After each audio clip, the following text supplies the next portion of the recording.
अध्यात्म विज्ञान कोई धर्म या संप्रदाय नहीं है, ये स्पिरिचुअल साइंस है जो कुदरत के कानून पर आधारित है।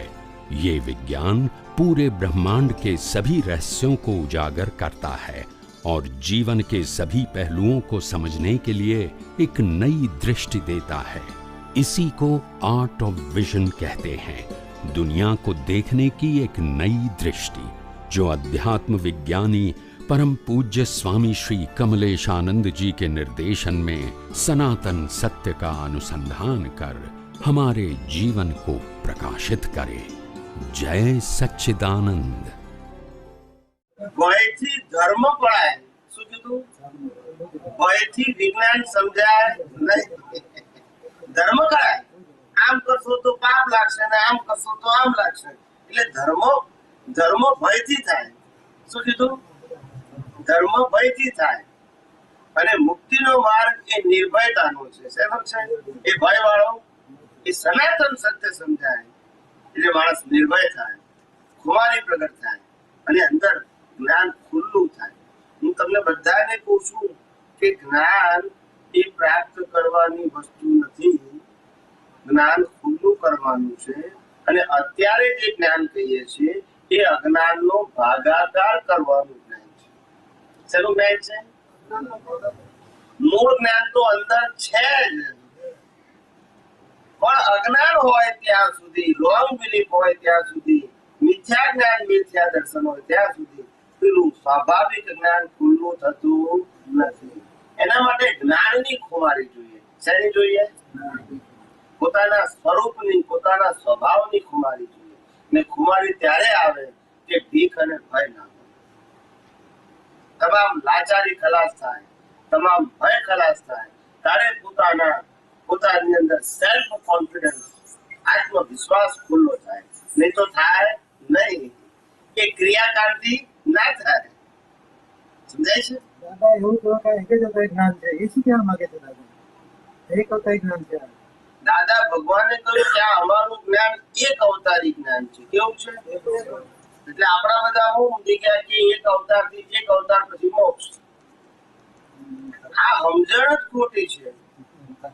એક અવતારનો મતલબ થયો આ જ્ઞાન જો તને 100% સમજાઈ ગયું તો આ જ્ઞાનની કેપેસિટી તો એક અવતારમાં તને મોક્ષ લઈ ગયેલું છે।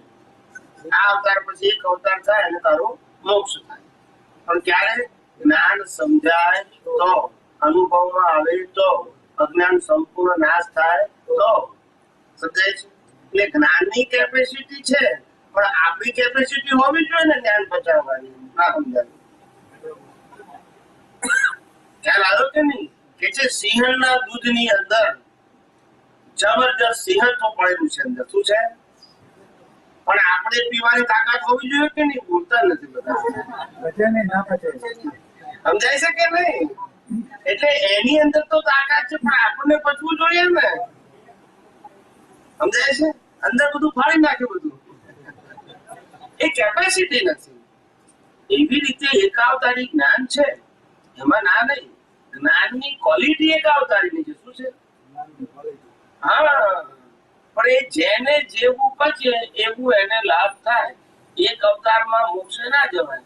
કેટલાક લોકો કે છે દાદા ભગવાને કીધું કે 15 ભવે તો જવાશે। શું કીધું? 15 ભવે પણ ત્યારે જવાશે કે 15 જાગ્રત ભવે, જન્મ મરણ નહીં।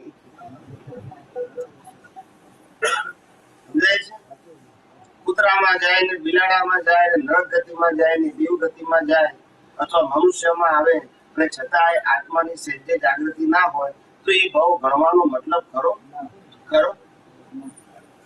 જે જાગ્રત ભાવ હોય, માણસ હાયર લેવલનો પુરુષાર્થ ના કરી શકે, પણ 2% 5% પણ આત્મા ભરીનો સાચો પુરુષાર્થ જે અવતારમાં કરે એવા વધારે 15 અનુભવમાં એનું 100% અજ્ઞાન ખલાસ થઈ જાય।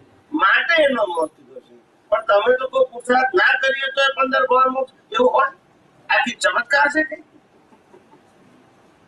દાદા ભગવાન કે છે ઋષભદેવ ભગવાન વખતે હતા અને અત્યારે છે, તો 15 ભવ નહીં થાય? એમની પોતાની વાત કરું છું। અને દાદા ભગવાને ચોખ્ખું કીધું કે અમે ઋષભદેવ ભગવાનના શિષ્ય હતા ને આટલા અવતારોથી આત્મા માટે નથી ભક્ત્યા, વ્યવસ્થિત શક્તિની શોધ કાઢી ભક્ત્યા છે. મારી વાત સમજાય છે? ને હું એ જ વાત કરું છું સનાતન સિદ્ધાંત રૂપે. વ્યવસ્થિત શક્તિ એટલે કુદરતી કાનૂન. સમજાય છે? મારી રજૂઆત જુદી છે, મર્મ એક જ છે. એમને પણ કીધું કે મન વચન કાયાની અવસ્થા માત્ર કુદરતી રચના છે. ને હું એ જ કહું છું કે આ કુદરતી રચનાને જોતા શીખો. અને ત્યારે જોશો પેલું દ્રષ્ટિમાં સમજાશે તો. એટલે પેલું આ સનાતન સિદ્ધાંત સમજશું તો આ કુદરતી દ્રષ્ટિ, નિષ્પક્ષપાતી દ્રષ્ટિ, વિતરાગ દ્રષ્ટિ, નિર્દોષ દ્રષ્ટિ અંદર ખુલ્લી થશે. ને એ દ્રષ્ટિથી આ જગતને જોશું તો રાગદ્વેષ થશે